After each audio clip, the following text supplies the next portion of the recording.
Graça, paz e alegria.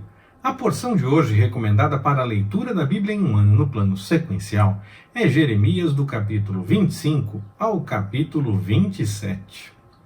O profeta Jeremias convocou o povo ao arrependimento, a fim de evitar o julgamento divino. Mas isso não foi possível, o povo não acreditou no profeta Jeremias, e o exílio se tornou real. Apesar de muitos esperarem até mesmo a ajuda do Egito, ou negarem a possibilidade de a Babilônia dominar, acreditando que Jeremias estava enganado e que a vontade do Senhor seria outra, ele mostrou, através da sua mensagem, que Judá mereceu sim o cativeiro por causa das situações de vida prática, dos graves pecados que o povo cometeu e persistiu em cometer, sobretudo a questão da idolatria.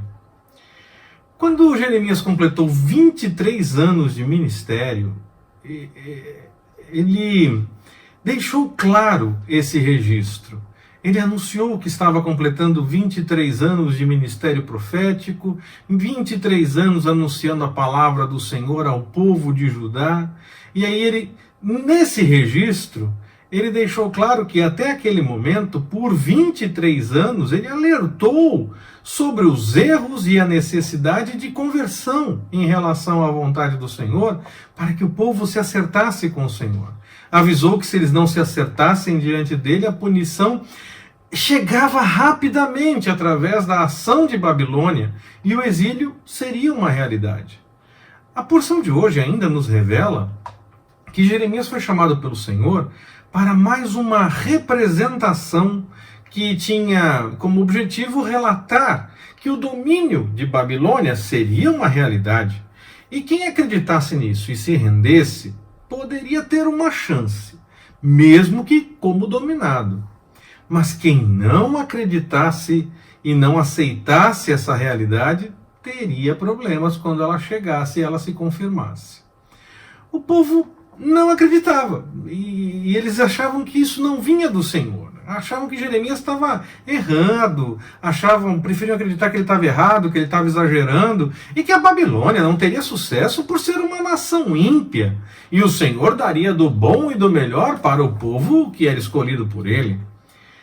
Nada mais humano, e infelizmente nada mais atual, porque as pessoas sempre querem que aconteça tudo certo e que dê tudo bom, tudo aconteça a contento, que esteja tudo sempre em ordem para aquele que serve ao Senhor, porque o filho do rei vai ter todas as coisas. Muita gente até usa esse tipo de argumentação. E as pessoas seguem querendo apenas que as suas vontades sejam a vontade do Senhor e só acreditam naquilo que mais lhes agrada, que vão ter só do bom e do melhor, e que os outros é que vão ter problemas, porque se está buscando a vontade do Senhor, não vai ter problemas. O povo achava que estava vivendo minimamente de acordo com a vontade do Senhor e Jeremias estava exagerando. E olha só o que a história nos revela que aconteceu. Vale registrar ainda que, na porção de hoje, nós temos a revelação do tempo que duraria o exílio. O texto que o profeta Daniel mesmo cita e a partir do qual ele começou a buscar ao Senhor, crendo que logo a profecia se cumpriria.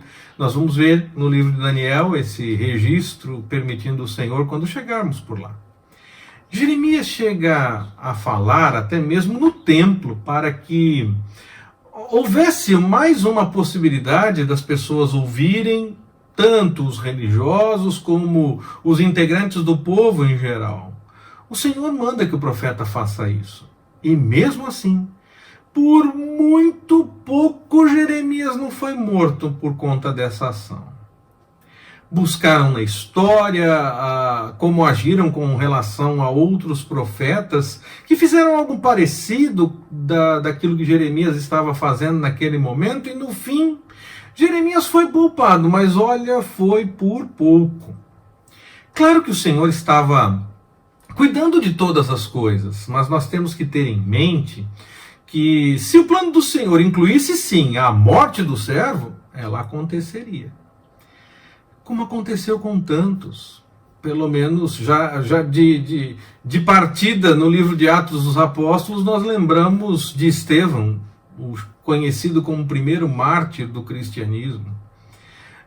Então, se fosse para um fim que o Senhor tivesse um plano diante daquilo, até mesmo a morte se apresentaria para Jeremias.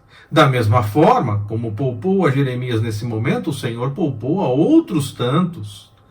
O que acontecer sempre será para glorificar o nome do Senhor, de qualquer forma, e não apenas se acontecer o que mais nos agrada. O propósito a ser cumprido não é o do nosso coração, é a vontade do Senhor. O plano que Ele tem com toda aquela situação e o que Ele sabe que vai acontecer a partir do desenrolar daquela história. Então, qual for o plano dele, esse é o que vai acontecer. Que o Senhor nos abençoe. Forte abraço, até mais, permitindo o Senhor.